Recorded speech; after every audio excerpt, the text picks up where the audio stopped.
자, 여러분, 우리 지난주에 브레이크였죠? 지난주에 무슨 책 배웠는지 기억하세요? 사사기였어요, 사사기. 혹시 이 사사기에서 7번이나 반복됐던 그 사이클, 네, 예슬이 기억나요? 우리가 이거를 생각할 때 그 사람들이 그냥 바보라서 그런 것뿐만 아니라 우리들도 우리 자신을 사랑하는 우상숭배에 빠지지 않도록 조심해야 한다고 배웠었죠? 자, 오늘은 이러한 사사들이 다스리던 이 사사시대, 그 시대에 살았던 룻과 룻의 시어머니 나오미라는 여인들의 이야기예요. 이 룻기는 영적으로나 도덕적으로 완전히 타락했었던 이 사사기 시대에 하나님에 대한 이 믿음을 끝까지 지킨 사람들의 모습을 보여주고 있어요. 이것은 그 사사기가 그렇게 어두웠던 그 시기에 바로 그 다음 책으로 등장함으로써 그 어두웠던 사사기 시기를 환하고 밝게 비추어줄 이 빛을, 그러니까 하나님의 나라에 대한 회복을 말하고 있는 책인 거예요. 이 룻기를 보면 나오미라는 여자가 등장하는데요. 이 나오미라는 여인이 어떤 여인이냐면 이스라엘의 베들레헴이라는 지역에서 태어나고 자란 여자예요. 혹시 이스라엘 베들레헴에서 태어난 사람 누구 알고 있는 사람 있어요? 누구? 예수님? 맞아, 예수님 베들레헴에서 태어나셨죠? 이 나오미도 거기서 태어난 거예요. 나오미에게는 두 아들이 있었고 한 남편이 있었어요. 네 가족이죠? 남편과 두 아들 4명이서 모압이라는 나라로 이사를 간 거예요. 나오미, 남편, 두 아들 이렇게 넷이서요. 이 4명이 왜 이스라엘에서 모압이 갔다고 설명이 되어 있냐면 그 이유가 이스라엘의 famine, 이 흉년이 들어서였다고 기록을 하고 있어요. 근데 여러분, 모압이라는 나라가 혹시 어딘지 기억나요? 전혀 기억 안 나요? 모압이라는 나라는 오래전부터 이 이스라엘의 적, 에너미인 나라였어요. 어찌됐건 간에 이 살아남기 위해서 모압으로 이사를 간 이 나오미 부부와 두 아들은 그곳에서 한 10년 정도를 살고 있었어요. 심지어 두 아들이 있었다 그랬죠? 근데 이 두 아들들은 그 모압에 있는 여자들과 결혼을 해서 살았었어요. 그런데 성경에서 갑자기 뭐라고 얘기가 나오냐면 나오미의 남편, husband of 나오미, 그리고 두 아들들이 갑자기 다 죽어버렸다고 나와요. 4명의 가족들 중에서 지금 3명이 나오미 빼고 다 죽었다고 나오는 거예요. 여러분의 가족이 여러분 혼자만 남고 다 사라졌을 때 기분이 어떨 것 같아요? 상상이 잘 안 가죠? 뭐라고요? 나도 죽는다. 멋진 마인드지만 정말 괴로웠을 거예요. 아마 상상하고 싶지도 않을 거예요. 그런데 그 무서운 일이 나오미에게 지금 일어났다는 거예요. 이것은 나오미에게 그 무엇보다 슬프고 괴로운 일이었을 거예요. 그런 나오미에게 남아있는 것이 뭐가 있었을까? 그렇지. 죽은 아들들의 이 부인들, 그러니까 2명의 며느리들이 남았었어요. 너무나 슬픈 나오미는 이 죽은 두 아들과 결혼했었던 모압 출신 며느리 둘과 이 둘 이름이 뭐냐면 룻 그리고 오르바라는 여인들을 데리고 자신의 고향 이스라엘로 돌아오고 있었어요.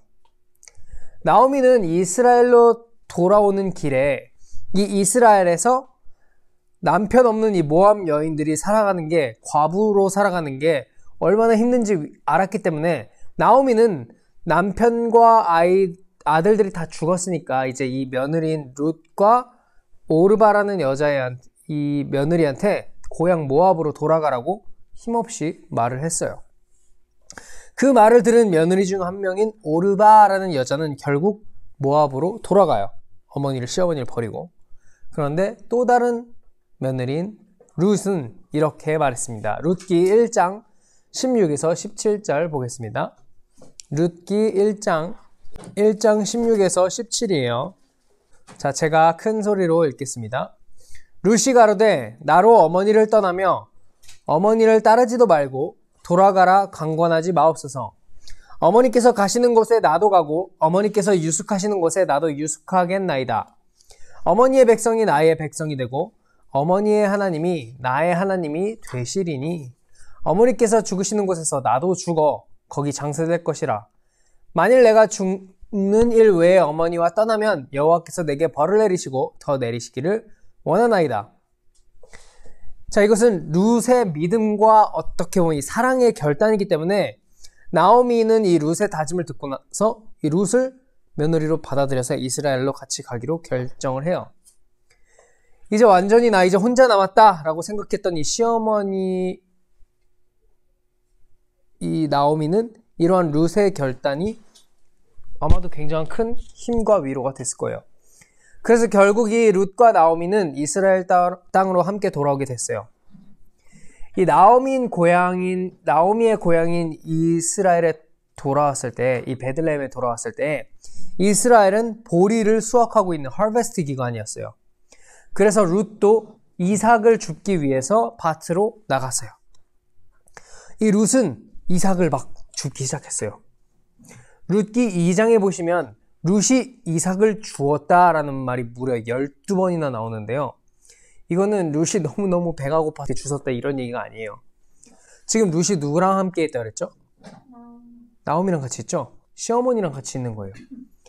여기서 이삭을 그렇게 열심히 주었다는 말이 많이 기록되어 있는 것은 지금 이 시어머니 나오미에게 나타내는 이 룻의 헌신적인 sacrificing 하는 그 사랑을 지금 강조하고 있는 거예요.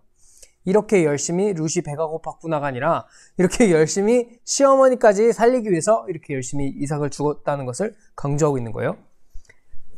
그런데 룻이 우연히 이삭을 줍던 그 밭은 나오미의 죽은 남편의 친척, 누군지 알겠어요? 남편이 죽었다 그랬잖아요. 그 남편의 친척인 보아스라는 사람의 밭이었어요.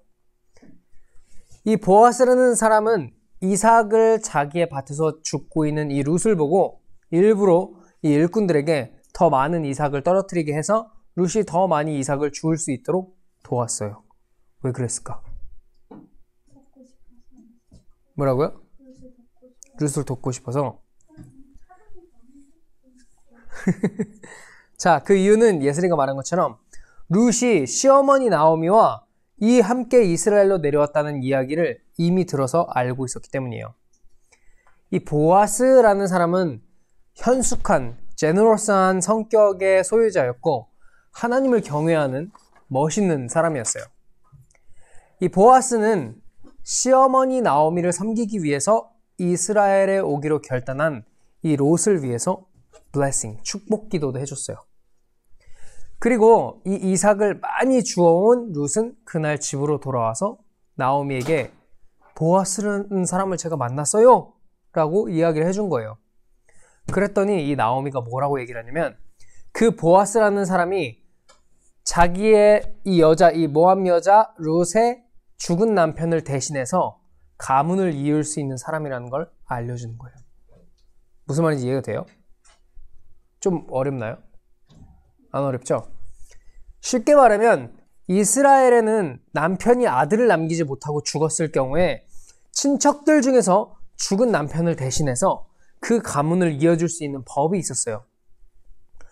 그러니까 쉽게 말하면 이 보아스라는 사람이 나오미의 가문을 이어서 룻과 결혼을 할 수 있는 사람이라는 거예요.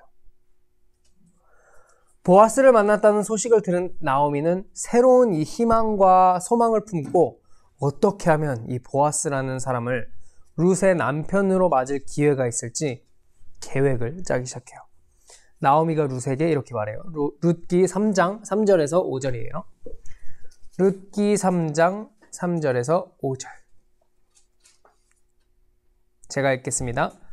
그런즉 너는 목욕을 하고 기름을 바르고 의복을 입고 타작마당에 내려가서 그 사람이 먹고 마시기를 다 하기까지는 그에게 보이지 말고 그가 누울 때 너는 그 눕는 곳을 알았다가 들어가서 그 발치에 이불을 들고 거기 누우라. 그가 너의 할 일을 내게 고하리라. 자, 이게 뭔 말이냐면 지금 나오미가 룻에게 깨끗하게 씻고 의복을 입고 보아스를 찾아가서 몰래 보아스를 만나라고 명령한 거예요. 의복을 입는 이유는 룻이 결혼할 수 있는 상태라는 것을 이 보아스에게 알려주기 위함이에요. 네. 의복이 말 그대로 이 옷인데 그 옷을 입으면 나는 남편이 없거나 죽었다라는 것을 다른 사람이 알게 하는 거예요. 그러니까 예를 들면 예슬이가 만약에 누구를 좋아하는데 어떤 남자애가 있는데 걔가 여자친구가 있는지 없는지 모르겠어. 근데 여기다 배지를 달고 나 여자친구 없음 이런 거 달고 있으면 훨씬 다가가기 쉽겠죠. 뭔 뜻인지 알겠죠? 룻은 그날 밤 그 의복을 입고 보아스가 있는 그 사람의 밭, 농장으로 갔어요. 룻은 보아스를 발견하고 살금살금 보아스에게 다가갔어요. 그런데 이 자고 있는데 뭔가가 다가오는 걸 느낀 보아스가 자다가 깜짝 놀라서 깨어났어요. 어이 깜짝이야!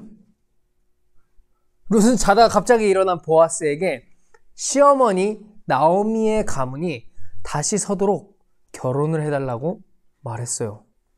갑자기 프로포즈를 한 거예요. 갑자기. 네.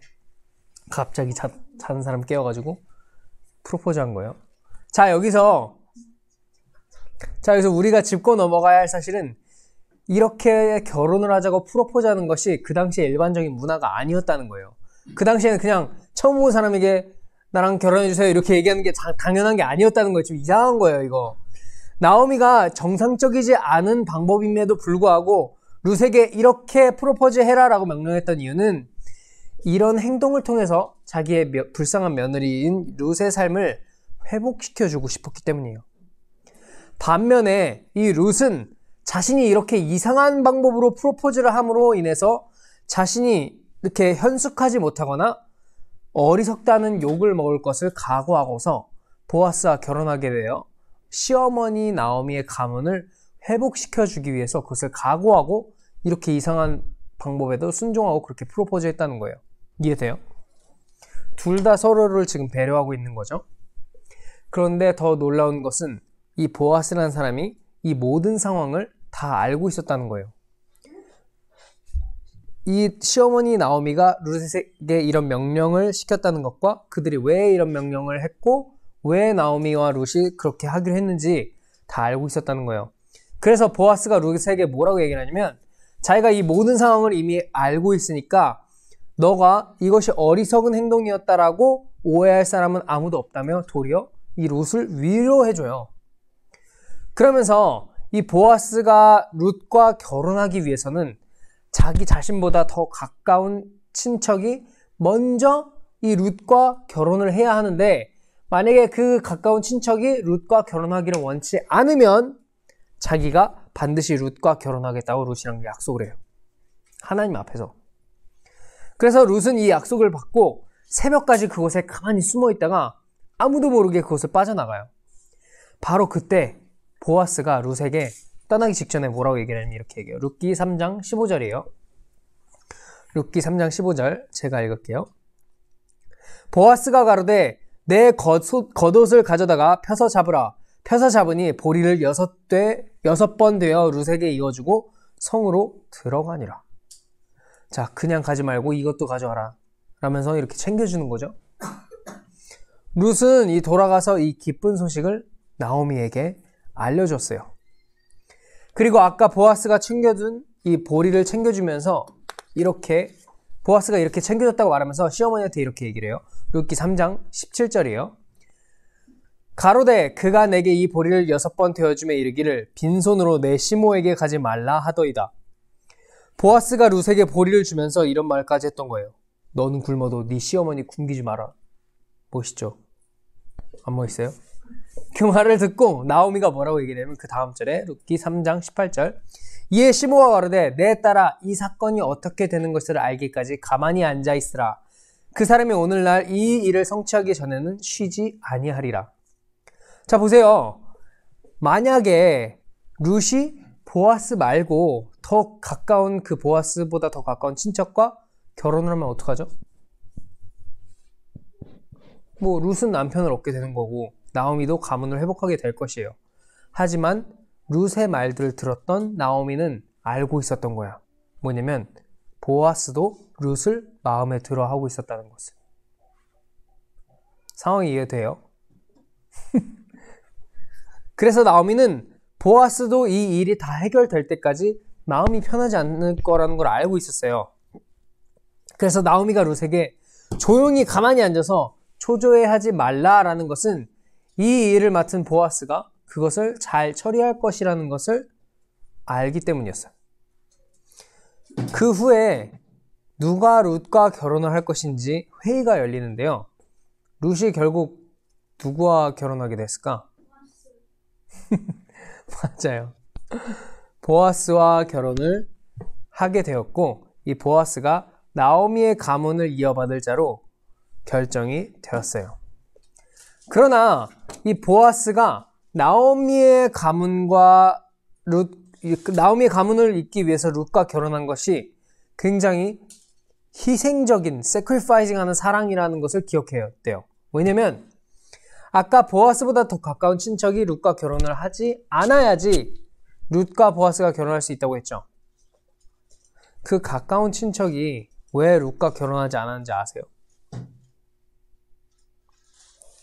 그 사람이 이렇게 말했기 때문이에요. 룻기 4장 6절.